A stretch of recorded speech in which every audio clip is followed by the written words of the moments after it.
13वां जो अध्याय है वो है क्षेत्र क्षेत्रज्ञ विभाग योग, यानी the field and it's knower. हाँ, तो अभी एक मिनट लेते हैं। तो इसमें हम जो है, जो फील्ड है, फील्ड क्या है, क्षेत्र क्या है, क्षेत्रज्ञ क्या है, उसके बारे में हम लोग समझने का प्रयास करें। जी भैया मेरा 2-3 प्रश्न है। मेरा पहला प्रश्न ये है कि जैसे अभी भगवान ने बताया कि जो भक्ति है वो ज्ञान से ज़्यादा श्रेष्ठ है, क्योंकि ज्ञान का मार्ग थोड़ा कठिन है। पर हम एक तरीके से ये भी देख सकते हैं, जो भक्ति है वो तो क्योंकि व्यवहारिक सत्ता की बातें हैं और उसमें बहुत कुछ है, जैसे नर्क स्वर्ग है, बट वास्तविकता में तो ऐसा कुछ है नहीं। और ऐसा हमने सुना है कि जो ये भक्ति है वो माना जाता है कि वो भी अल्टीमेटली परमार्थिक सत्ता तक ले जाने का ही एक साधन है, एक मीडियम है। एक जैसे हर कोई एक बार में जंप नहीं कर सकता, तो वो एक सीढ़ी है बीच का। सो मैं ये जानना चाहता हूँ कि अगर कोई व्यक्ति बहुत ज्यादा भक्ति करता है, इंटेंस भक्ति में चला चुका है, तो वो कैसे परमार्थिक सत्ता तक पहुंच जाएगा इस स्टेटमेंट के अकॉर्डिंग? तो वो जरा सा एक्सप्लेन कर दीजिए प्लीज। तो ये प्रश्न सबके मन में आया पहले भी कि उन्होंने, मतलब भक्ति को हम ये समझ रहे हैं कि भक्ति जो है, जो हमने, जो हमारे प्रत्यक्ष तौर पे जो हमारा परसेप्शन है उसको हम भक्ति मान रहे हैं, इसीलिए उन्होंने भक्ति के गुण भी बताए। पर आप ये सोचिए कि जो मुझे समझ आया कि ज्ञान के मार्ग की जब हम चर्चा कर रहे थे या शांति की जब हम चर्चा कर रहे थे, तो भी यही गुणों की बात तब भी करी गई थी। ठीक है, कि व्यक्ति को ऐसा रहना चाहिए, ऐसा रहना चाहिए, फलाना ढिमका। तो गुण तो सेम ही, मतलब एट्रीब्यूट्स तो सेम ही है एक तरीके से, कि वहां पर भी वो वैराग्य की स्थिति में जा रहा है, यहाँ पर भी वो वैराग्य की स्थिति में जा रहा है, समर्पण। परंतु वो जो समर्पण का भाव है कि वो ईश्वर के प्रति अपने आप को समर्पित कर रहा है, ठीक है। और यहाँ पर वो क्या कर रहा है, वो अपने आप को ईश्वर के प्रति समर्पण करने के बाद स्वयं ईश्वर हो जा रहा है। तो वो भक्ति ज्ञान मार्ग में क्या हुआ कि वो चेतना के प्रति ध्यान के, मतलब चेतना में स्थिर कर रहा है अपने आप को। भक्ति में क्या हुआ कि वो क्या कर रहा है, ईश्वर में अपने आप को स्थिर कर रहा है, ठीक है। तो ईश्वर में स्थिर कर रहा है, तो उसके बाद वो क्या हो जाएगा, ईश्वर में विलुप्त हो जाएगा। वहीं पर ज्ञान में वो क्या कर रहा है कि अपने आप को चेतना में स्थिर कर रहा है, अपने आप को समझ रहा है, अपने तत्व को जान रहा है, और बाद में वो उसी तत्व में विलीन हो जाएगा। तो दोनों के अंतिम लक्ष्य में तो एक ही चीज स्पष्ट दिखाई देती है, ठीक है, अगर आप उसको बिल्कुल ही कोर में जाके समझने का प्रयास करें तो यहाँ पर वो ये नहीं कह रहे हैं कि श्रेष्ठ है, श्रेष्ठता की बात नहीं कर रहे हैं, क्योंकि पहले ही स्पष्ट कर चुके हैं कि शांति की जो दृष्टि वो श्रेष्ठ है। हमने पहले भी चर्चा करी ना इसमें, कि जब उन्होंने बात करी कि शांति जो है कर्म, तो निष्काम कर्म योग क्या था, वो भक्ति का ही तो एट्रीब्यूट था। परंतु यहाँ पर वो ये बात कर रहे हैं कि कई बार ये रहता है कि हर किसी को डायरेक्ट उस वे में नहीं जा सकता, हर कोई डायरेक्ट उस वे में नहीं पहुंच सकता, है ना। ज्ञान के मार्ग पे हर किसी का, हर कोई अल्बर्ट आइंस्टीन नहीं बन सकता, हर कोई शंकराचार्य नहीं बन सकता। तो क्या होता है कि दूसरा जो है कर्म मार्ग आता है, ठीक है, फिर भक्ति मार्ग आता है। कर्म में भी यही है कि हमको बिल्कुल ही पग फूक फूक के कर्म करना है। अगर हम कर्म मार्ग में है तो बड़े कठिनता से उसका पालन करना पड़ता है। तो उसके बाद क्या करता है कि व्यक्ति जो है कि मैं समर्पण कर सकता हूँ, मैं बाकी ये चीजें नहीं कर सकता हूँ, what I can do is समर्पण।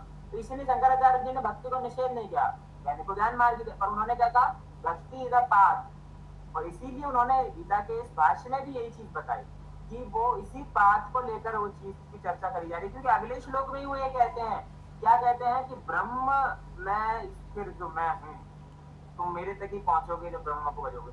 तो उन्होंने अगले ही उसमें क्यों कहा, इसीलिए कहा, ठीक है, कि क्लैरिटी मिल जाए। इसीलिए मैं कह रहा हूँ कई बार वो आधा श्लोक या वो आधी चीज लेके वो बात करी जाती है, परंतु वो पूर्णता के साथ आ रहा है ना, कंटिन्यूटी के साथ आ रहा है। तो इसीलिए वो तीनों चीजों को, जब तीनों श्लोकों को जब आप मिलाएंगे तो यही क्रक्स निकलेगा कि it is okay to do that thing, but what it will lead, है ना। अब आप सोचिए कि भक्ति आप करे जा रहे हैं बिना, तो इनमें कई आचार्यों ने इसलिए समझ में बताया कि ज्ञान भक्ति और कर्म तीनों में बहुत ज्यादा भेद नहीं है, एक ही मार्ग पर प्रशस्त कर रहे हैं तीनों, मतलब तीनों का मिश्रण मिश्रित तौर पे ही व्यक्ति कर सकता है। आप सोचिए कि सिर्फ भक्ति करे जा रहा है, पर भक्ति में भी तो कर्म तो कर ही रहा है ना कुछ। उन्होंने क्या कहा कि कर्म को मेरे प्रति समर्पित कर दो, तो कर्म तो हुआ, ठीक है। और कर्म कैसे करेगा, बिना ज्ञान के कोई कर्म किया नहीं जा सकता, तो ज्ञान की भी आवश्यकता पड़ेगी। पंखा हिल रहा है, अब पंखा हिल रहा है तो पंखा के के हिलने को कर्म नहीं कहोगे ना, क्योंकि वो कोई मोरल कंडक्ट नहीं है, समझ रहे हो? तो इसलिए उसको मिश्रण की बात वहां पर उसकी की जा रही है। बाकी अभी हम क्षेत्र क्षेत्र के विभाग योग में जो नोअर और जो वो है क्षेत्र है उसके बारे में समझेंगे तो और क्लैरिटी मिल जाएगी। लेकिन भैया जैसे ये अगर क्या ये ऐसा बोला जा सकता है कि कोई व्यक्ति अगर इंटेंस भक्ति करता है तो वो अल्टीमेटली वो ब्रह्म की उपासना तक शायद पहुंच सकता है, या कभी उसका थॉट आ भी सकता है कि वो ब्रह्म में जुड़े? और क्योंकि हम भक्ति में देखते हैं जो ठीक है वो अच्छा मार्ग है, वो भी अल्टीमेटली परमार्थिक, लेकिन भक्ति में कहीं ना कहीं बहुत सारी बातें, नर्क स्वर्ग है, और कितने हजारों लोगों की बात कर दी गई, साकेत धाम, गोलोक धाम वगैरह वगैरह। सो कहीं ना कहीं वो एक तरीके से मतलब झूठ ही माना जा सकता है अगर परमार्थिक तरीके से देखा जाए तो क्या उसको श्रेष्ठ माना जा सकता है इस तरीके से, क्योंकि उसमें हाँ, तो मतलब देखो ये झूठ वाली बात नहीं है, उसमें ये है कि मान लो कि वो अपने जो ईश्वर है ना, देखो भक्ति में क्या होता है, व्यक्ति क्या करता है, अपने ईश्वर के प्रति समर्पित होता है, ईश्वर के प्रति समर्पित होता है, उसको श्रेष्ठ दिखाने की बात करता है, उसके प्रति उसके एट्रीब्यूट्स का वर्णन ऐसा करता है, लोकों की, परलोकों की, ये सारी चीजों की बात करता है। परंतु भगवान ने यहाँ पर तो ये चीजें, इनमें से कोई चीज नहीं स्पष्ट करी। उन्होंने क्या किया कि सारा चीज मुझे मेरे ही अंदर व्याप्त है, तो उन्होंने तो कोई डिस्टिंक्शन यहाँ पर रखा नहीं। तो जब इसीलिए मैं कह रहा हूँ कि जब वो भक्ति की भी बात कर रहे हैं तो वो उन एट्रीब्यूट्स की, उन त्याग, समर्पण और इत्यादि चीजों की बात कर रहे हैं, ठीक है। और दूसरी चीज ये कि ये झूठ है, या मतलब हमने स्वर्ग की बात करी, नर्क की बात करी, तो स्वर्ग और नर्क की बात में भी आप भक्ति के जो चरम स्तर है उसको, उससे क्या समझ रहे हैं, स्पष्ट करिए एक बार। आपने जब हाई बिल्कुल कि हाँ मैं ये इस भक्ति के एट्रीब्यूट को समझ रहा हूँ कि वो ब्रह्म होने की बात कर जा रहा है, उससे आप क्या समझते हैं? भैया प्लीज एक बार क्वेश्चन फिर से रिपीट करिए ना। जो आपने कहा कि चरम चरम लेवल की जो भक्ति है, उच्चतम लेवल की जो भक्ति है, उसका एट्रीब्यूट क्या है आपके अकॉर्डिंग? जैसे चरम लेवल का अगर हम एग्जांपल ले तो चैतन्य महाप्रभु को जैसे देखा जाता है कि वो कृष्ण भक्ति में इतना खोए हुए थे कि उनको कोई सुध-बुध नहीं थी, बगल से कौन है क्या नहीं, कुछ नहीं है, मतलब बिल्कुल जैसे कह सकते हैं कि अपने मन को पूरी तरीके से परमात्मा में ही समर्पित कर देना। तो एक तरीके से या जैसे मीराबाई को बोल सकते हैं हम लोग।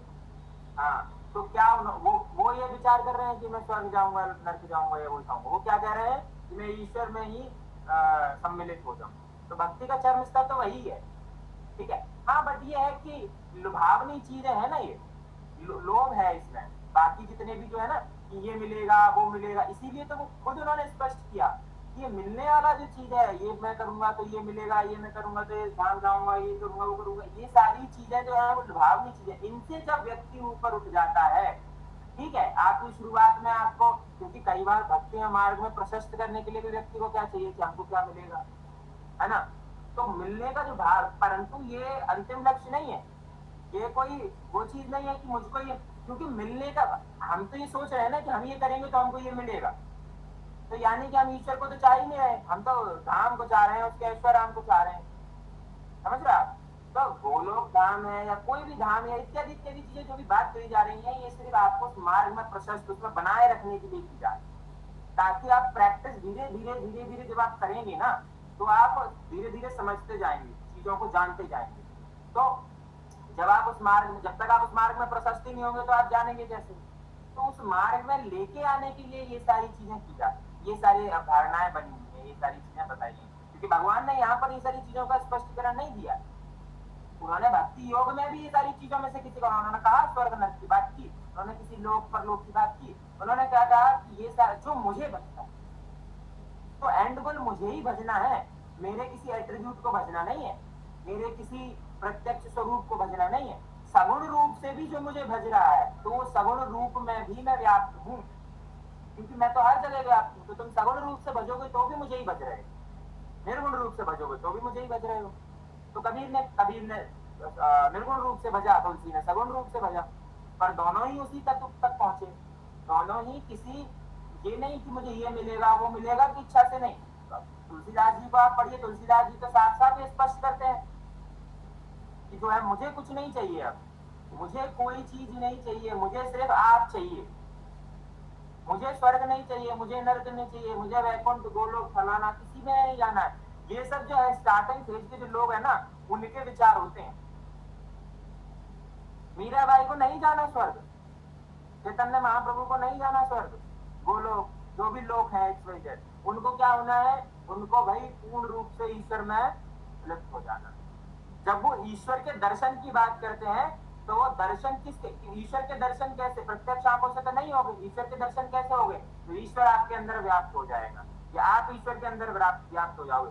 जब एकत्व हो जाएगा, जब दो तत्व बचेंगे ही नहीं, जब एक तत्व हो जाएगा, तब वो तो भक्ति का चरम भी वही चीज है। ये छोटे, ये जो हम देखते हैं ना, हमारा भक्ति का जो परसेप्शन बना हुआ है वो परसेप्शन है ही नहीं। क्योंकि भक्ति हम लोग क्या, हम लोग कुछ चला रहे हैं कि हमको ये मिलेगा, वो मिलेगा, ये लोग, वो लोग, XYZ चीज है। तो ये सब स्टार्टिंग फेज, वो कहते हैं ना गेम्स में जो है नूब है, ये लोग नए नए हैं, है ना, स्टार्टिंग फेज में है, तो दे वांट समथिंग टू इनको। तो इसीलिए क्या किया इस्कॉन या इत्यादि ऑर्गेनाइजेशंस ने, क्या किया? संकीर्तन किए, है ना, भजन, डांसिंग, XYZ चीजें। क्यों? क्योंकि वो क्या करते हैं?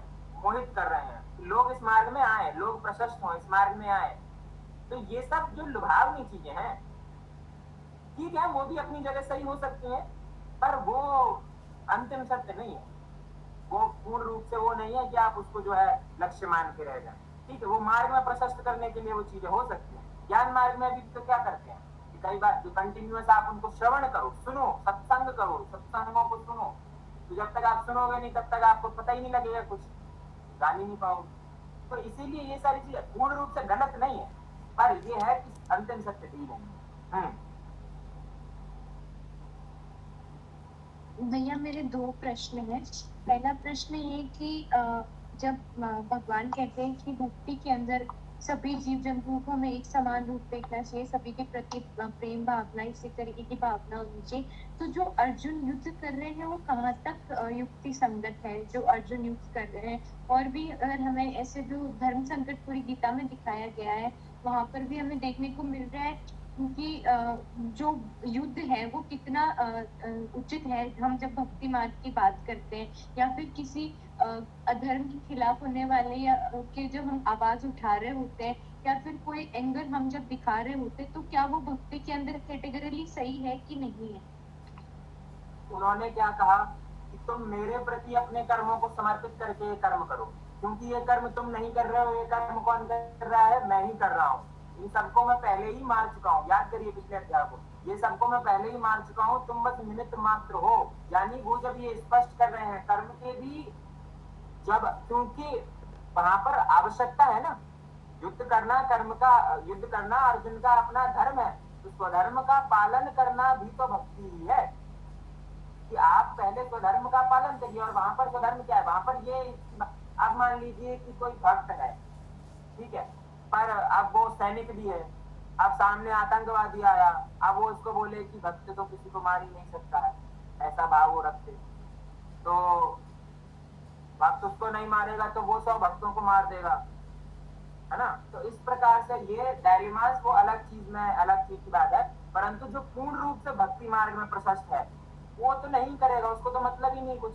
जो क्योंकि उसको सांसारिक चीजों से, कहाँ युद्ध चल रहा है, कहाँ कौन मार रहा है, कहाँ कौन काट रहा है, उसको नहीं मतलब होता है। ठीक है मीरा भाई, युद्ध तो तब भी चल रहे हैं जब चैतन्य महाप्रभु है, मुगलों से राजपूतों का युद्ध है, फलाना XYZ युद्ध है, तो क्या वो सारे युद्धों में जा जाके चेक कर रहे हैं? नहीं कर रहे ना। क्यों? क्योंकि वो अपने मार्ग पर प्रशस्त है, अपने धर्म पर प्रशस्त है। हर व्यक्ति हर जगह चीजों को इन्वॉल्व नहीं हो सकता ना, तो उस प्रकार के लोगों के लिए वो है। वहीं पर यहाँ पर युद्ध क्षेत्र में अर्जुन के लिए पहले ही उन्होंने स्पष्ट कर दिया है कि तुम जो कर रहे हो वो मेरे प्रति समर्पित होकर करो, अपने आप में गिलानी मत लो, है ना। तुम ये गिलानी मत लो कि तुम ये कर रहे हो, क्योंकि ये तुमसे मैं करवा रहा हूँ, यू आर जस्ट निमित्त मात्र। तो इसीलिए वहां प्रकार का वो भेद वहां पर वो नहीं दिखाई देता। तो भैया क्या फिर भक्ति और जो कर्म योग दो डिफरेंट धाराएं हैं, दो टोटली डिफरेंट है या फिर उनमें सिमिलैरिटीज है? अगर है तो फिर वो थोड़ा अपोजिट लग रहा है। हाँ नहीं, अलग अलग मार्ग तो है ही, ठीक है, क्योंकि तीनों मार्ग की चर्चा करी गई है, तो ऐसा नहीं कि सारी चीजें सिमिलर है, पर बहुत सारी सिमिलैरिटीज भी हैं। कई आचार्यों ने बताया कि बिना एक दूसरे की मदद से कोई भी परिपूर्ण चीज नहीं हो सकती है। आप भक्ति में अगर पूजा कर रहे हो तो पूजा तो कर रहे हो ना, तो कर्म तो है ही। कर्म ऐसा नहीं, भगवान ने क्या कहा, कर्म से कोई रहित नहीं हो सकता। उन्होंने ये स्पष्ट कर दिया, चाहे किसी भी मार्ग में व्यक्ति हो, कर्म उसको करना ही पड़ेगा। कर्म से भगवान भी वंचित नहीं है। जो भगवान ही वंचित नहीं है स्वरूप में, सगुण रूप में, तो फिर कोई भी कैसे वंचित हो सकता है? तो कर्म तो हर मार्ग में है, वो कॉन्ट्राडिक्टरी नहीं है, वो उसको पूरकता पे है। परंतु वो मार्ग, जब आप उसकी मार्ग की बात कर रहे हो, तो कर्म मार्ग वाला व्यक्ति कठिन से कठिन चीजें में आरूढ़ रहता है। तो उस प्रकार से वो कुछ चीजें वहां पर वो मार्ग रूप में डिफरेंस दिख जाती है। और भैया जब हम बात करते हैं, जैसे हम कंपैशन की बात करें कि हम किसी जीव जंतु के प्रति दया सद्भावना दिखा रहे हैं, तो हम किसी को अगर चोट लग रही है तो हमें उस चीज से आसक्ति हो रही है। हम भले ही उनके लिए एफर्ट्स करें, बट कहीं ना कहीं वो एक आसक्ति तो हुई कि हम वो हेल्प करने जा रहे हैं। और अगर वो वस्तु या फिर वो जानवर नहीं रहा, तो कहीं ना कहीं वो आसक्ति वो हमें क्षति तो पहुंचाएगी ना। तो नहीं, मतलब हाँ, वो बिल्कुल एक करुणा का भाव है, ठीक है। जैसे मान लो कि संत है, ठीक है, तो संत क्या करते हैं कि उनमें भी करुणा का भाव है, भाव तो उनमें भी है, वो सबके प्रति भाव रखते हैं, पर वो भावों से बंधे नहीं है। एक है भावनाएं रखना, एक है काम रखना, है ना। काम है, इच्छाएं हैं, भावनाएं हैं, सब है, पर मैं उनसे बंधन में नहीं हूँ। भगवान ने क्या पहले अध्याय में कहा कि don't bound yourself to your actions neither your results.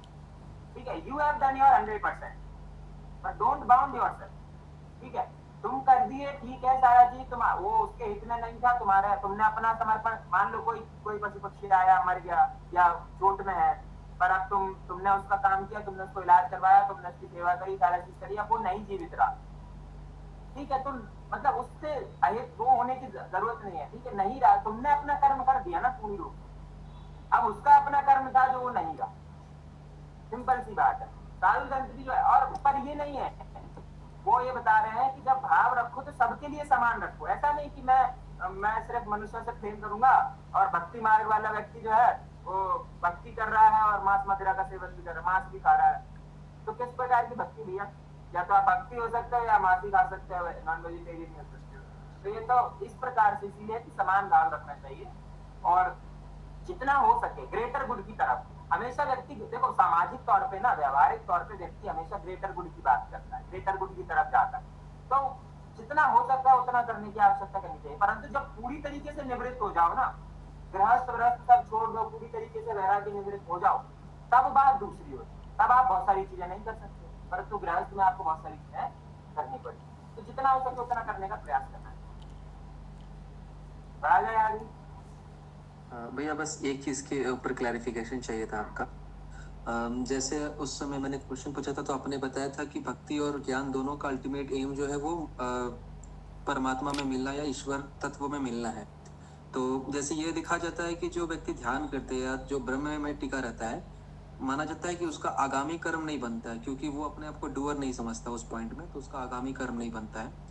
तो क्या वैसे ही अगर कोई भक्ति करता है, तो जैसे कृष्ण ने अभी कहा कि जो मुझे समर्पित करता है, तो अर्थात वो जब ये समझता है कि ये मैं नहीं कर रहा हूँ, या कृष्ण कर रहा है, या मैं भगवान को समर्पित कर रहा हूँ, तो क्या उसका भी वो आगामी कर्म नहीं बनता है? हाँ, नहीं बनेगा। भक्त भी जो है उसको भी उसका, क्योंकि वो तो कर्ता के भाव से कर ही नहीं रहा, वो सारे अपना कर्म किसके प्रति समर्पित कर रहा है? ईश्वर के प्रति। तो उसका तो ये मानना है कि भगवान करा रहा है मुझसे ये सारी, ठीक है। तो इसीलिए उसका भी आगामी कर्म जो है, क्योंकि वो नहीं बनता है, वो उसी अपने आप में। तो इसीलिए तो जो भक्तों का लास्ट में भी, अभी जैसे महाराज जी, प्रेमानंद महाराज जी, बाकी सभी लोगों को भी आप सुनेंगे तो वो क्या कहते हैं कि हम तो जो है, मतलब इसके बाद तो जो है भवसागर पार हो जाने। तो भवसागर पार होने का मतलब यही है कि आप जो जन्म मृत्यु, क्योंकि कर्म बनेगा तो जन्म मृत्यु में फंसेगा व्यक्ति, पुनर्जन्म होगा, यही आएगा, भोगेगा, क्योंकि कर्म का भोग तो यही करना है, तो वो भोगेगा, ये चीज करेगा, ठीक है। और जो स्वर्ग और नरक का जो सिद्धांत है वो भी यहीं पर है, ठीक है। स्वर्ग और नरक कोई अलग लोक नहीं है। आप अच्छा कर्म करोगे तो अच्छी किसी अवस्था में आपको अगला जन्म मिल जाएगा, तो आपके लिए स्वर्ग हो जाएगा, बुरी अवस्था में मिल जाएगा तो नरक हो जाएगा। तो स्वर्ग और नरक अवस्थाएं हैं एक प्रकार की, कोई उस प्रकार से चीज नहीं है। क्योंकि हमने जब शुरुआत में पढ़ी तो हमारी इंद्रियां देवता है ना, जब उसी प्रकार से वो सूचनात्मक तौर पे, सिंबॉलिक तौर पे कई सारी चीजों को डिफाइन किया गया है वहां पर। तो बिल्कुल उसका भी कोई आगामी कर्म नहीं बनता है, क्योंकि अगर आगामी कर्म बनेगा तो उसको पुनर्जन्म लेना पड़ेगा ही, ठीक है, अपना भोग करने के लिए। तो इसीलिए जितना ज्यादा हो सकता है, जब तक पूर्ण कर्म नष्ट नहीं हो जाते तब तक जो है वो, इसीलिए भगवान को जब आप समर्पित भाव से करते हो तो आप जो है अपने आगामी कर्मों को भी नहीं बनने देते हो। लेकिन अगर कोई व्यक्ति, जैसे बोला गया कि डूअर नहीं समझ के करे तो आगामी कर्म नहीं बनता, मैं परमार्थिक सत्ता के बेसिस में पूछ रहा हूँ, तो वो व्यक्ति अगर गलत भी तो कर्म कर सकता है, तो अगर वो गलत कर्म भी अगर अपने आप को डूअर समझ के नहीं करे तो फिर उसके इस स्टेटमेंट के हिसाब से तो उस गलत कर्म का भी प्रारंभ नहीं बनना चाहिए, लेकिन ये तो फिर मतलब गड़बड़ हो जाएगी ना। बिल्कुल गड़बड़ हो जाएगी। इसीलिए उन्होंने क्या कहा कि भक्त वो मान किसको रहे हैं, तो जो भक्त के एट्रीब्यूट्स उन्होंने बताए, अगर वो व्यक्ति उस सारी प्रकार से कर रहा है तो गलत क्या? Are you getting my point? तो उसके जो कर्म की जो पद्धति है वो वैसी पद्धति होनी चाहिए ना भाई। जो दयालु है वो किसी को क्यों मारेगा? और अगर वो मान रहा है दयालु नहीं है तो वो भक्त कैसा? तो भक्त माना ही उसको जा रहा है, भक्त के एट्रीब्यूट्स ही वही है, तो वो बुरा कर्म कर कैसे सकता है? यानी जीवन मुक्त जो पुरुष है वो गलत कर्म करेगा क्यों? तो अगर कर रहा है तो जीवन मुक्त कैसे? समझ रहे आप? तो अगर वो अपने गुणों में, क्योंकि सारा चीज गुणों के आधार पर है, तो वो तमस रजस में अगर अपने आप को व्याप्त रखे हुए है, लिप्त रखे हुए है, तो फिर वो सिद्ध नहीं हो पाया ना अभी तक। और अगर नहीं हो पाया है तो फिर तो मतलब ही नहीं है। समझ रहा? इसीलिए हम जो लास्ट में बात करते हैं ना कि सारा चीज तत्व पर आकर रुक जाता है, तो वो यही आके रुक जाता है, क्योंकि उसके बाद जो है आप उस चीज में नहीं ज्यादा चिंतन कर पाते, उस चीज ज्यादा नहीं समझ पाते, है कि नहीं? इसीलिए तो ये लोग कहते हैं कि हम ये कर रहे हैं फिर भी हम ये कर रहे हैं, हम तो समर्पित करते हैं, समर्पित नहीं। आप अपने आप के मन को रखने के लिए ये सब चीज कर ले वो ठीक है, पर वो सिद्ध नहीं है भाई। कोई अगर अपने आप को भक्त कह रहा है या ज्ञानी कह रहा है तो वो अहंकारी या गलत कर्म करने वाला कैसे हो सकता है? और अगर वो कर रहा है तो वो हुआ ही नहीं अभी तक भक्त और ज्ञानी, ढोंग कर रहा है, वो चोला पहन रखा है। समझ रहे हो? इस प्रकार से। और कुछ आगे बढ़े तो आगे ये आता है कि जो हमने फर्स्ट श्लोक पढ़ा था कि धर्म क्षेत्रे कुरुक्षेत्रे संवेता युत्सवा मामका पांडव, यानी धर्म क्षेत्र और कुरुक्षेत्र दो चीजों की बात करें। धर्म क्षेत्र और कुरुक्षेत्र क्या है इस अध्याय में समझना। तो यहाँ पर बात करी गई थी 13वें अध्याय में, फील्ड एंड इट्स नोअर, है ना? तो फील्ड क्या है, क्षेत्र क्या है, और क्षेत्रज्ञ क्या है, जानने वाला जो क्षेत्र को है वो कौन है। ठीक है, तो how to meditate directly upon the imperishable formless spirit, ये बहुत ही फेमस चैप्टर है और अद्वैत की दृष्टि से भी थोड़ा सा सिद्ध करता हुआ चैप्टर दिखाई देता है। ठीक है, कि फॉर्मूलेस जो है उस पर ध्यान कैसे केंद्रित करें। तो अभी हमने 12 चैप्टर के यानी 6 और 6 के अध्याय से हम 13वें अध्याय में प्रवेश कर रहे हैं। तो 3 विभाजित हमने किया था 6 + 6 + 6 में, है ना? तो अभी तक हमने छांदोग्य उपनिषद का श्लोक है तत्त्वमसि, ठीक है, तो तत्व तक हम पहुंच चुके हैं, 80 की बात हम करेंगे। ठीक है, यानी आखिरी 6 की बात हम करेंगे कि क्या वो चीज है। तो क्या कह रहे हैं वो, इदम शरीरम कौन्तेय क्षेत्रमित्यभिधीयते, यानी कि हे अर्जुन यह शरीर क्षेत्र इस नाम से कहा जाता है, और जो इसको जानता है उसको क्षेत्र के इस नाम से उनके तत्व को जानने वाला ज्ञानी जन कहते हैं। यानी कि जो क्षेत्र है वो क्या है, this body is field and the knower of this body is knowledge, यानी क्षेत्रज्ञ जो है, जानने वाला है, जो नोअर है, और इसी को क्या कहते हैं, ज्ञान कहते हैं। ठीक है, तो धर्म क्षेत्र और कुरुक्षेत्र जो दो क्षेत्रों की बात करी गई पहले श्लोक, तो दो क्षेत्र क्या हुए, तो धर्म क्षेत्र से वो बात कर रहे हैं, किसकी बात कर रहे हैं, कि जो पॉजिटिव साइड है उसकी, और कुरुक्षेत्र से जो नेगेटिव साइड है उसकी, यानी दोनों ही प्रकार के कर्मों का, दोनों ही प्रकार की वृत्तियों का जो क्षेत्र है वो यही है। यानी दोनों प्रकार की जो वृत्तियां घटित होती हैं, अच्छा बुरा जो दोनों घटित होता है, वो दोनों इसी शरीर में घटित होता है। परंतु जिसकी भी बाहुल्यता हो जाती है, यानी जो भी अधिक मार्ग में हो जाता है, वो व्यक्ति वैसा बनने लगता है। यानी दोनों ही इसमें स्थिर है, परंतु अधिकता बहुल्यता के आधार पर उसको जज किया जाता है। ठीक है, उसके बाद जब वो समझने लगता है, उसको चिंतन करने लगता है, उसको जानने लगता है, तत्पश्चात वो पुरुष क्या करता है, वह स्वरूप अपने स्वरूप में स्थित हो जाता है और वह क्षेत्रज्ञ हो जाता है। क्षेत्रज्ञ क्या है? यहाँ पर क्षेत्रज्ञ उस आत्मा को ही कहा गया है, ठीक है, उस पुरुष को ही कहा गया है, ठीक है। तो यहाँ पर इंपॉर्टेंट चीज है कि क्षेत्रज्ञ कौन है? क्षेत्रज्ञ संचालक है किसका? क्षेत्र का। क्षेत्र क्या है? शरीर। आत्मा क्या हुई? क्षेत्रज्ञ हुई। क्षेत्रज्ञ क्या करता है? संचालन करता है, पर क्या लिप्त है उससे? नहीं, संचालन कर रहा है, ठीक है। हे अर्जुन, तुम सब क्षेत्रों में क्षेत्रज्ञ अर्थात जीवात्मा भी मुझे ही जानो, और क्षेत्र क्षेत्रज्ञों के अर्थात विकार सहित प्रकृति का और पुरुष का जो तत्व से जानना है वह ज्ञान है, ऐसा मेरा मत है। यानी कि आई एम द नोअर, मैं ही जो है योग स्वरूप हूँ, मुझे ही तुम उस आत्मा को जानो, उस अर्थात जीवात्मा। तो यहाँ पर उन्होंने क्लियर कर दिया कि भाई जो जीवात्मा है वह कौन है? मैं ही हूँ। यानी जो पुरुष और प्रकृति के तत्व को जानता है उसे ही ज्ञान कहते हैं। यानी जो साक्षात्कार करता है उसका, जो पुरुष और प्रकृति को जो तत्व से जान लेता है उसी को ज्ञान कहा जाता है, उसी को ज्ञानी कहा जाता है, ठीक है। तो इस प्रकार से उन्होंने इस चीज की बात करी। वह क्षेत्र जो और जैसा है तथा जिन विकारों वाला है और जो जिस कारण से जो हुआ है, तथा वह क्षेत्रज्ञ भी जो और जिस प्रभाव वाला है, वह सब संक्षेप से मुझसे सुनो। यानी कि क्षेत्र कौन है? विकार वाला है, और क्षेत्रज्ञ कौन है? प्रभाव वाला है। यानी क्षेत्र में विकार उत्पन्न है, विकार से ग्रस्त है क्षेत्र, फील्ड जो है, शरीर जो है जिसमें विकार स्थित है, और शरीरों को प्रभावित कौन कर रहा है या जो उससे उसको संचालित कौन कर रहा है, वो कौन है? प्रभाव वाला। प्रभाव वाला जिसको कहा गया? क्षेत्रज्ञ को कहा गया। Are you getting my point? ठीक है। तो वो बताते हैं कि अब इसको सुनो कि क्या है। तो दो चीज उन्होंने कही, क्या कहा? क्षेत्र और क्षेत्र। तो पहले वो क्या बताते हैं कि व्हाट इज फील्ड। लिसन, मतलब फील्ड क्या है उसको जानो। कैसे जानो? यह क्षेत्र और क्षेत्रज्ञ तत्व ऋषियों द्वारा बहुत प्रकार से कहा गया है और विविध वेद मंत्रों द्वारा भी विभाग पूर्वक कहा गया है, तथा भली भांति निश्चय किए हुए युक्ति युक्त ब्रह्म सूत्र के पदों के द्वारा भी कहा गया है। यानी अलग अलग लोगों ने इसको कहा। मैं भी कह रहा हूँ, ऋषियों ने भी कहा, वेदों ने भी कहा, ब्रह्म सूत्र के सिद्धांत ने भी कहा। क्या कहा? कि क्षेत्र क्या है? पंच महाभूत, अहंकार, बुद्धि और मूल प्रकृति भी, तथा 10 इंद्रियां, एक मन और 5 इंद्रियों के विषय अर्थात शब्द, स्पर्श, रूप, रस और गंध, तथा इच्छा, द्वेष, सुख दुख, स्थूल देह का पिंड, चेतना और धृति, इस प्रकार विकार के सहित यह क्षेत्र संक्षेप से कहा गया है, ठीक है। यानी जो अंतःकरण वगैरह, ठीक है।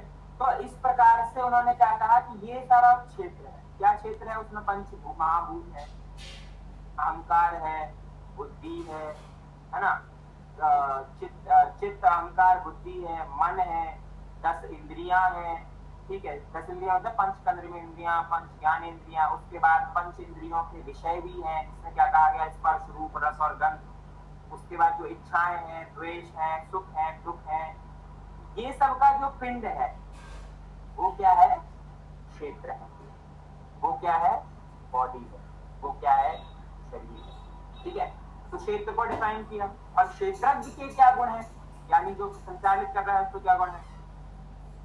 श्रेष्ठता के अभिमान के अभाव, यानी जो श्रेष्ठ मान रहा है उस अभिमान का अभाव, दंभाचरण का अभाव, जो दंभ भर के जो अपने आप को ही जो श्रेष्ठ कर रहा है, दंभ भर रहा है, ठीक है, उसका अभाव। किसी भी प्राणी को किसी प्रकार भी न सताना, क्षमा भाव, मन वाणी आदि की सरलता, श्रद्धा भक्ति सहित गुरु की सेवा, बाहर भीतर की शुद्धि, अंतःकरण की स्थिरता और मन इंद्रिय सहित शरीर का निग्रह, ये सब क्षेत्रज्ञ के गुण हैं।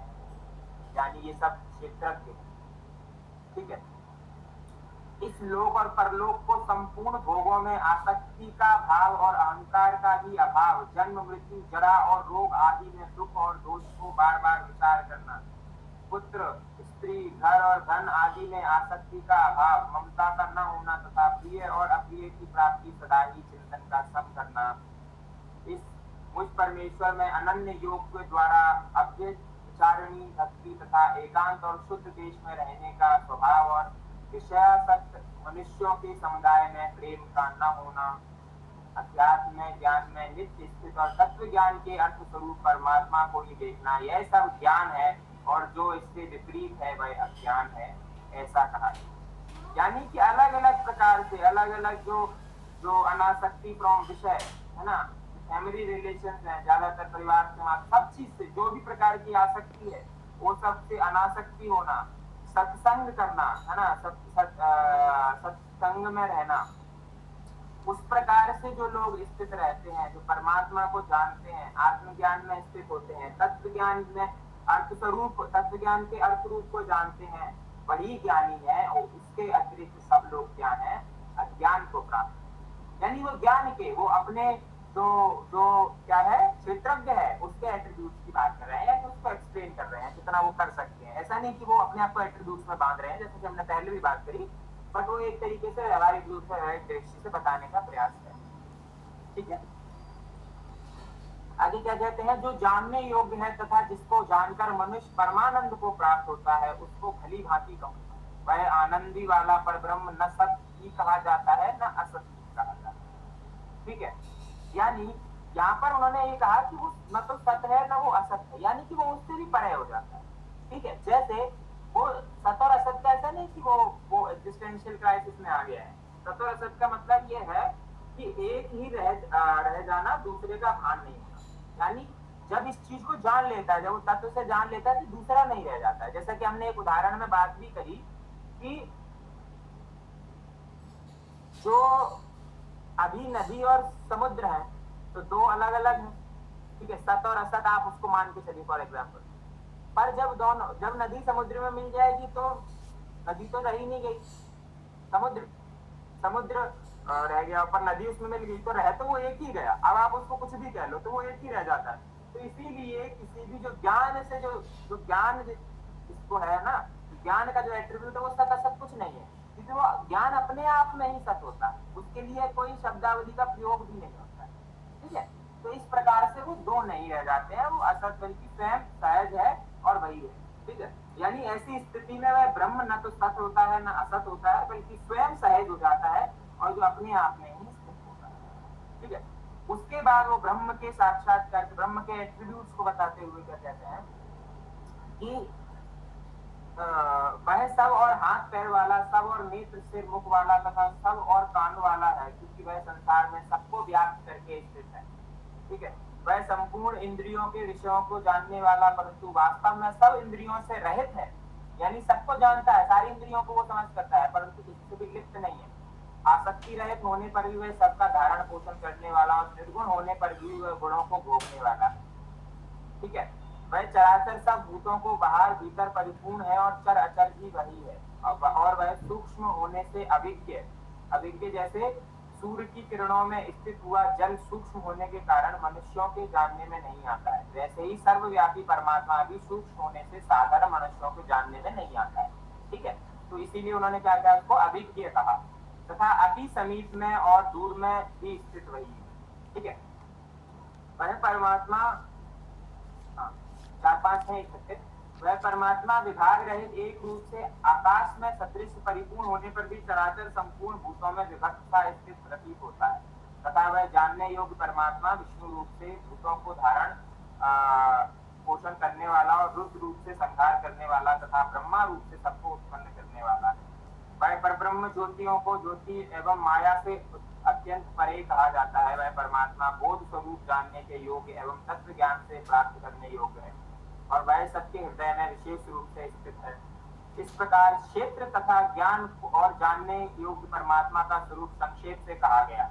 मेरा भक्त इसको तत्व से जानकर मेरे स्वरूप को ही प्राप्त होता है।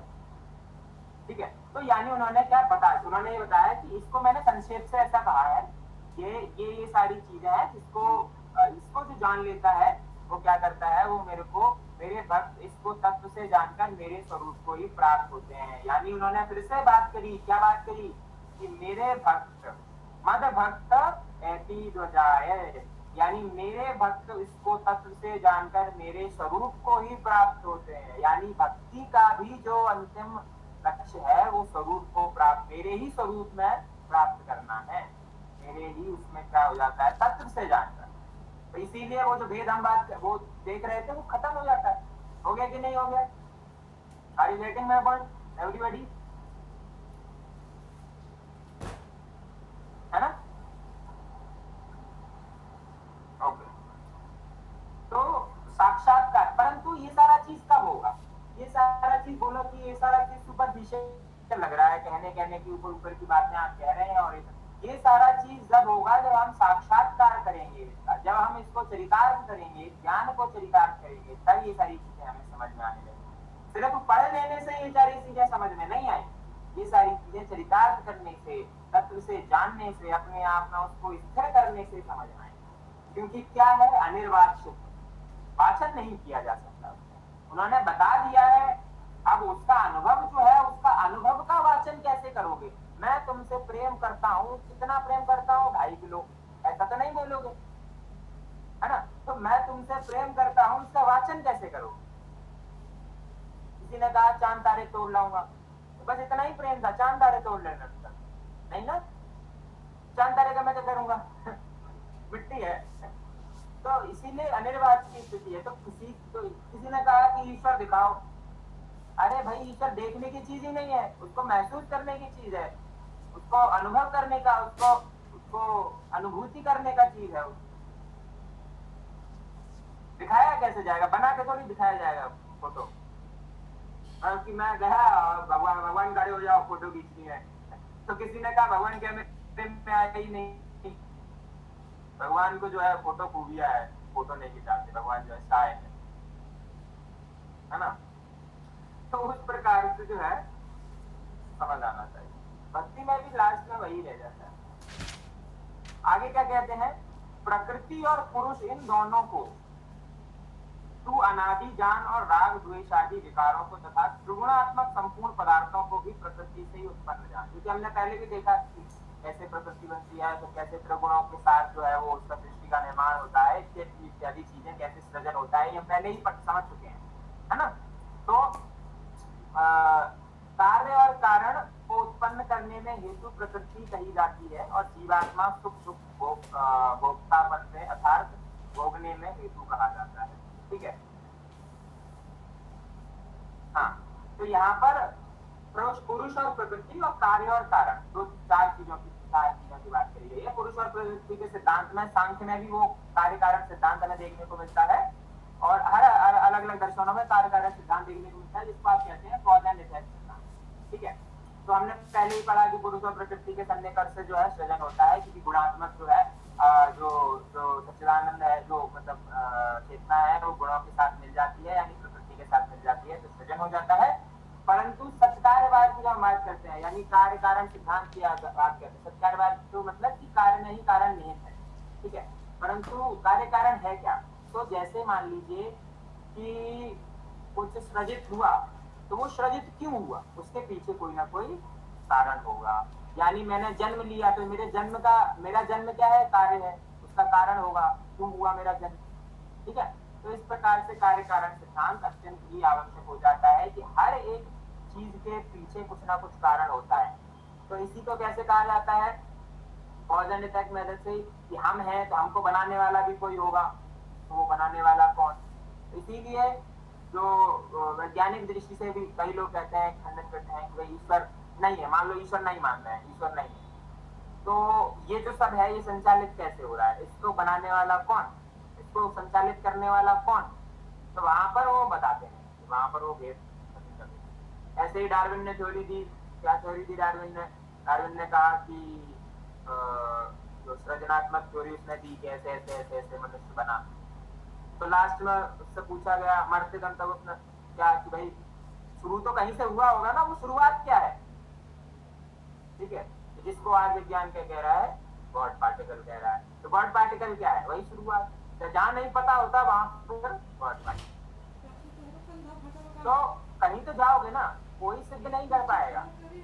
अगर आप ये बोल रहे हो कि नहीं है, क्लेम क्यों करने लगे? जानने का साधन है ना वो। ठीक है?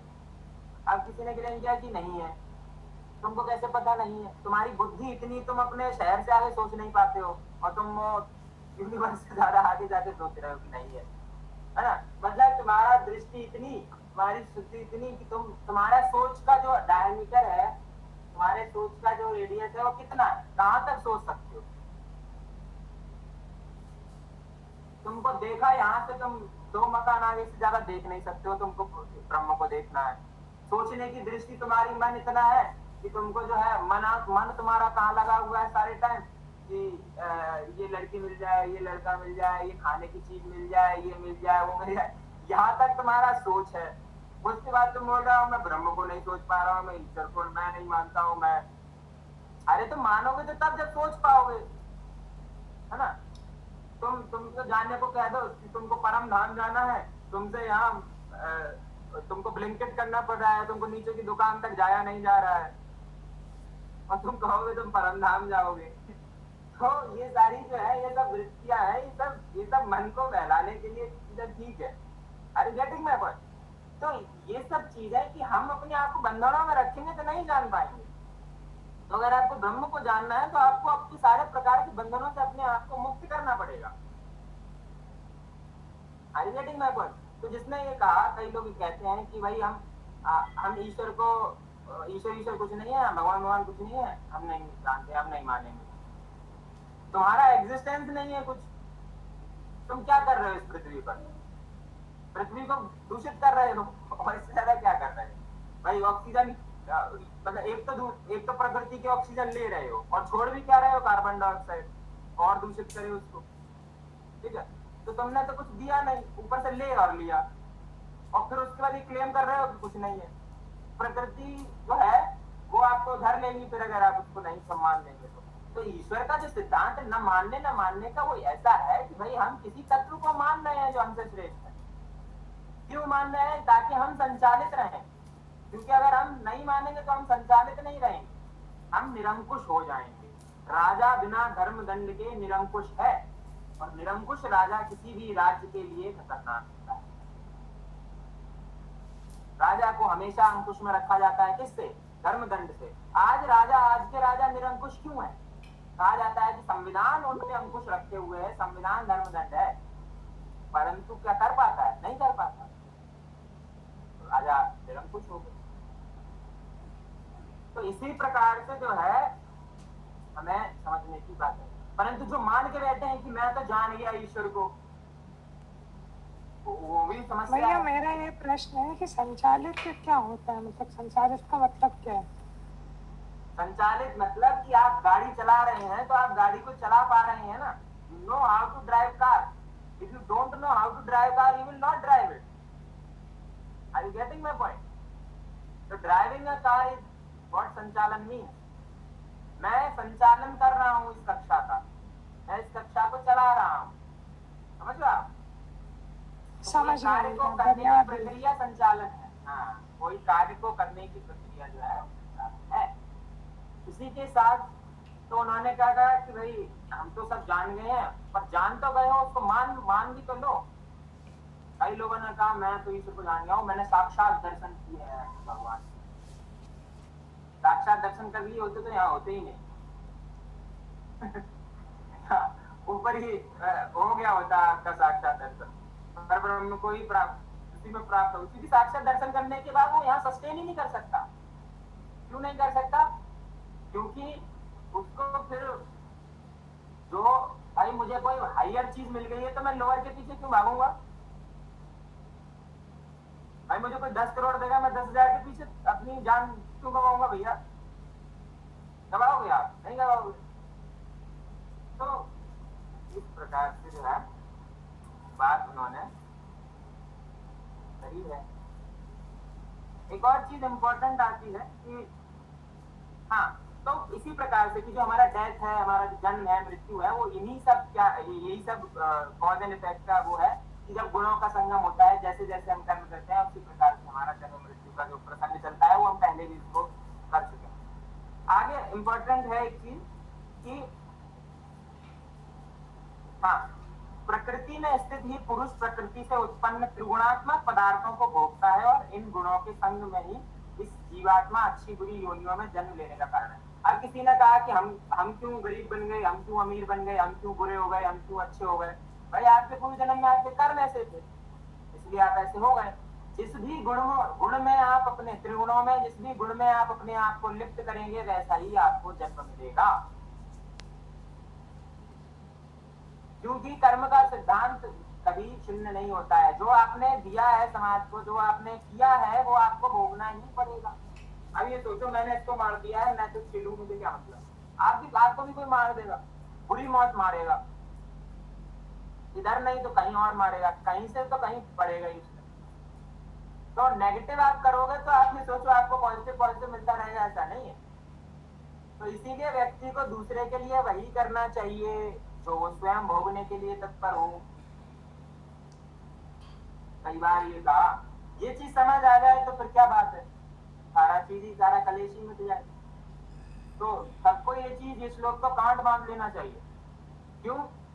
घरों में सबको बताना चाहिए, सबके घरों में दीवार पे लिख देना चाहिए, खासकर बुआओं के घरों में है ना, चाचाओं के घरों में। क्योंकि बड़ा आपने देखा कि ऐसा है, मतलब एक हास्यास्पद तौर पे कि ऐसा तो क्यों? क्योंकि भाई अपने सुख में नहीं है सुखी, दूसरे के दुख में ज्यादा दुखी। अपने दुख में इतना दुखी नहीं होता है, और वो क्यों बढ़ रहा है? oh my God, तो वो क्यों बढ़ रहा है? और कई लोग क्या करेंगे कि उसमें हस्तक्षेप करेंगे, नहीं नहीं ये नहीं बढ़ना चाहिए, मतलब जो है इसीलिए ना, इसीलिए कहा गया कि एक प्रसंग आता है, मैं आपको बताता हूँ।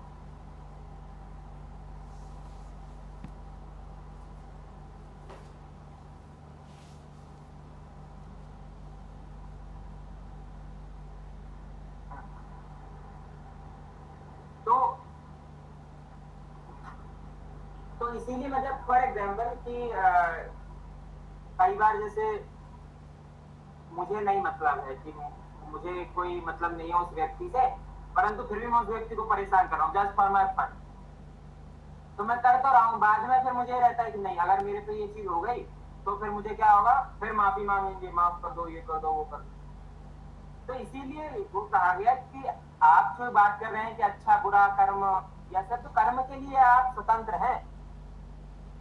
ये मत बोलिए कि आपको कोई नहीं, ये तो सब ईश्वर की इच्छा थी, गलती से मार दिए किसी को, वाह बहुत बढ़िया, बहुत बढ़िया। ईश्वर की इच्छा हो ना हो, आपने अपना कर्म ईश्वर नहीं, भगवान ने कहा है हमारे प्रति समर्पित कर दो, भगवान ने ये नहीं कहा। ठीक है, तो किसी को मार के बोले कि ठीक है, नहीं। तो इस प्रकार से जो है फिर उसी को आपको अगली बार फिर वैसे आप मारे जाओ, तो ऐसे भावना रखा जाता है। उसके बाद क्या कहते हैं कि इस देह में स्थित यह आत्मा वास्तव में परमात्मा ही है। यहाँ पर और स्पष्ट किया उन्होंने, ठीक है।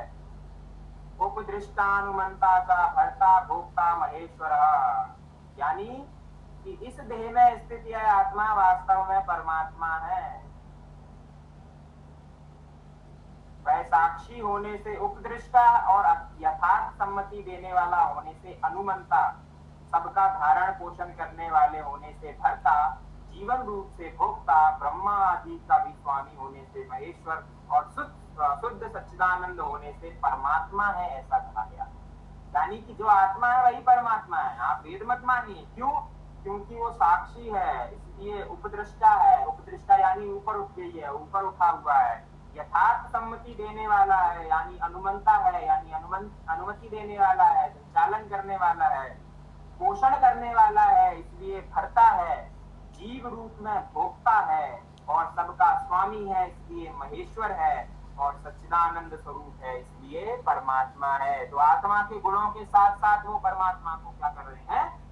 लिंक कर रहे हैं। उपदृष्टा अनुमंता च भर्ता भोक्ता महेश्वरा परमात्मेति चापयुक्तो देहेस्मन् पुरुषः परा। समझ गए? तो तत्व से साक्षात्कार करने पर, यानी इस प्रकार पुरुष को और गुणों को सहित प्रकृति को जो मनुष्य तत्व से जानता है, वह सब प्रकार से कर्तव्य कर्म करता हुआ फिर कहीं नहीं जन्मता। ठीक है, यानी वो मुक्त हो जाता है। जो तत्व का साक्षात्कार हो जाता है, जिसको वो तय हो जाता है, मुक्त हो जाता है। अलग अलग अध्यायों में हमने इस बारे में चर्चा करी, यहाँ पर भी वही दोबारा से उस चीज को केंद्रित में किया गया है, ध्यान केंद्रित किया गया है।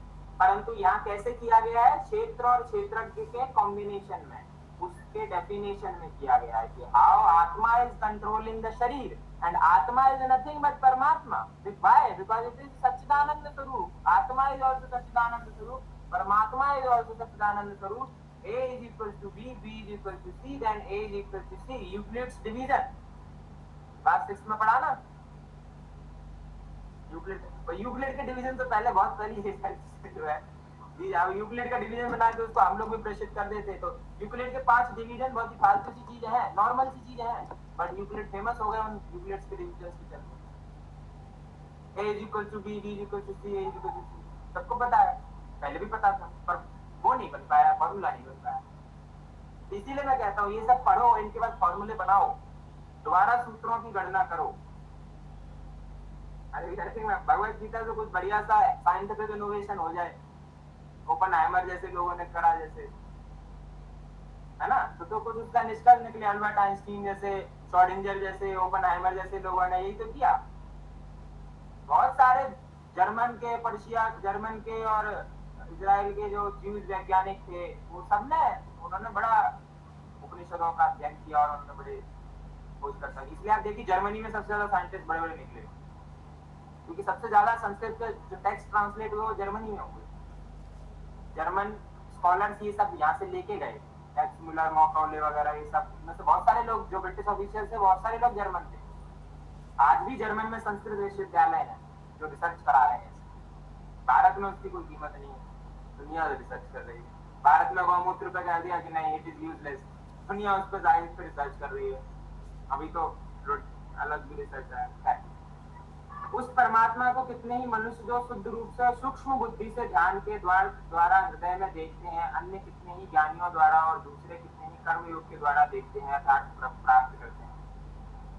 ठीक है, तो 3 प्रकार से उन्होंने बताया। क्या? अंतः चिंतन करके, सांख्य योग से यानी ज्ञान योग से, निष्काम कर्म योग से।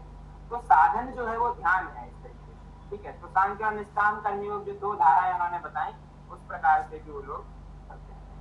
परंतु इनमें दूसरे अर्थात जो मंद बुद्धि वाले पुरुष हैं, वह इस प्रकार से न जानते हुए दूसरों से अर्थात तत्व को जानने वाले पुरुषों को सुनकर ही तदनुसार उपासना करते हैं, और वह श्रवण परायण पुरुष भी मृत्यु रूप संसार को निसंदेह तर जाते हैं। यानी कि कई बार जो है मुझे नहीं पता कुछ, मैं बहुत मूढ़ व्यक्ति हूँ, अज्ञानी व्यक्ति हूँ, बिल्कुल ही मतलब कई लोग कहते हैं ना बिल्कुल ही बुद्धू है। ठीक है, मतलब बिल्कुल भोंदे लोग जिनको कहा जाता है ना, कई बार अपन लोग कहते हैं कि ये तो बिल्कुल ही जो है भोंदू है। जो भोंदू प्रकार के लोग हैं, मंद बुद्धि वाले जो लोग हैं, उनके लिए भी भगवान ने उपाय बताया कि जो कर्म भक्ति कुछ नहीं कर पा रहे हैं, वो क्या करें? वो सत्संग करें, यानी ऐसे लोगों का संग करें जो इस मार्ग पर प्रशस्त हैं, इस मार्ग पर चल रहे हैं, इस मार्ग को जान रहे हैं, चाहे वो भक्ति हो, कर्म हो, ज्ञान हो, कुछ भी हो। उनका सत्संग करने मात्र से भी उस व्यक्ति को भवसागर पार हो जाता है, क्योंकि सत्संग में पढ़ने के बाद वो सब जानने लगता है। ठीक है, इसीलिए वो महिमा भी उन्होंने बताई। आगे क्या कहते हैं? परंतु हे अर्जुन, यावन मात्र जितने भी स्थावर जड़ में प्राणी उत्पन्न होते हैं, इन सबको तू क्षेत्र और क्षेत्र के संयोग से ही उत्पन्न जान। ठीक है, जो पुरुष नष्ट होते हुए सब चराचर भूतों में परमेश्वर को नाश रहित और संभाव से स्थित देखता है, वही यथार्थ। यानी कि सत्य का भान कैसे हो कि डिस्ट्रक्शन हो रहा है तो मैं उसको डिस्ट्रक्शन नहीं मान रहा हूँ, मतलब मुझे लग रहा है कि कोई मर रहा है तो आत्मा मर रही है, नहीं। ये जो सत्य को जानता है वही सत्य को, वही ज्ञानी है। कि कोई मर गया, हम उसके लिए विलाप कर रहे हैं, क्यों? क्योंकि मर गया। वो मर ही नहीं सकता, आत्मा मर ही नहीं सकता, शरीर मर सकता है। तो ये तत्व को जानने वाला जो है, इसको यथार्थ रूप से देखने वाला, क्योंकि जो पुरुष सब में संभाव से स्थित परमेश्वर को समान देखता हुआ अपने द्वारा अपने को नष्ट नहीं करता, इसमें वह परम गति को प्राप्त होता है। ठीक है, जो पुरुष संपूर्ण कर्मों के सब प्रकार से प्रकृति के द्वारा ही किए जाते हुए देखता है और आत्मा को अकर्ता देखता है, वही यथार्थ देखता है। यानी आत्मा जो है वो कर्ता का भाव नहीं है, अकर्ता का भाव है, वो साक्षी का भाव है ना, वो साक्षी। शंकर कहते हैं कि जिस क्षण यह पुरुष भूतों को पृथक पृथक भाव को एक परमात्मा में ही स्थित तथा उस परमात्मा से ही संपूर्ण भूतों को विस्तार देखता है, उसी क्षण वह सच्चिदानंद ब्रह्म को प्राप्त हो जाता है। यानी वह सर्वम खल्विदम, हर जगह ब्रह्म को ही देखता है, सर्वम खल्विदम ब्रह्म से प्राप्त करता है, उसी को ही वो प्राप्त हो जाता है। हे अर्जुन, अनादि होने से और निर्गुण होने से यह अविनाशी परमात्मा शरीर में स्थित होने पर भी वास्तव में न कुछ तो करता है और न ही लिप्त होता है। यानी कि आत्मा जो क्या है वो गुणात्रयातीत है, यानी वो किसी भी गुण में लिप्त नहीं होती है। वह हमेशा जो है वो किसी भी प्रकार से कर्ता के भाव में नहीं होती है। कैसे? उदाहरण के तौर पर भी बताते हैं। कैसे? कि जिस प्रकार यथा सर्वगतम, जिस प्रकार सर्वत्र व्याप्त आकाश सूक्ष्म होने के कारण लिप्त नहीं होता है, ठीक है, वैसे ही देह में सर्वत्र स्थित आत्मा निर्गुण होने के कारण देह के गुणों से लिप्त नहीं होता है। जैसे आकाश, आकाश में सब व्याप्त है। Akash is the space is the subtlest, हमने पहले पढ़ा था, स्पेस इज द सबटलेस्ट। आकाश में सब व्याप्त है पर आकाश उनसे लिप्त नहीं है। यानी कि वो चीजें निर्धारित नहीं करती हैं कि आकाश क्या है, पर आकाश में सब है। ऐसे ही शरीर निर्धारित नहीं करता है कि आत्मा क्या है, परंतु आत्मा जो है वो क्या करता है, वो उसमें लिप्त नहीं है, परंतु वो सब जगह सारी देह में वास है।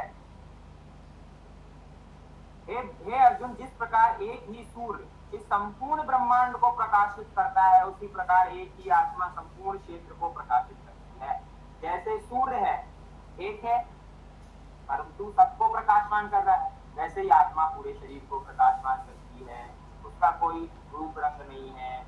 ऐसे ही जरूरी नहीं है उस तक आप जैसे शरीर आत्मा तक नहीं पहुंचता है, हम जैसे सूर्य तक नहीं पहुंचते, फिर भी हमको प्रकाश मिलता है, दूर से ही मिलता है, साक्षी भाव से मिलता है, अनुभव से मिलता है, अभाव को अनुभूति से मिलता है।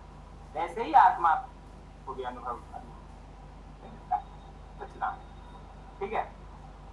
तो आगे कहते हैं, इस प्रकार क्षेत्र और क्षेत्रज्ञ भेद को तथा कार्य सहित प्रकृति से मुक्त होने को जो पुरुष ज्ञान नेत्रों तत्व से जानता है, वह महाजन परम ब्रह्म को प्राप्त होता है। यानी कि जो भेद है क्षेत्र क्षेत्रज्ञ का, ठीक है, जो इस प्रकार के क्षेत्र और क्षेत्र के भेद को तथा कार्य सहित प्रकृति से मुक्त होने को जो पुरुष ज्ञान नेत्रों द्वारा तत्व से जानता है, यानी कि जो इसको जान जाता है, जो समझ जाता है कि क्या क्षेत्र है, क्या क्षेत्रज्ञ है, who is controlling what, और कैसे जो है जो कर्म है उसकी क्या दृष्टि है, देखने की आंख ही ज्ञान है। यानी क्षेत्र और क्षेत्रज्ञ को देखने की आंख ही ज्ञान है, और ज्ञान साक्षात्कार का ही पर्याय है। यानी जो साक्षात्कार हो जाता है, जब व्यक्ति स्वयं को जान जाता है, जब व्यक्ति स्वयं को समझ जाता है, उसी को ज्ञान कहा जाता है। और यही सब क्षेत्र और क्षेत्रज्ञ की परिभाषा में उन्होंने स्थापित किया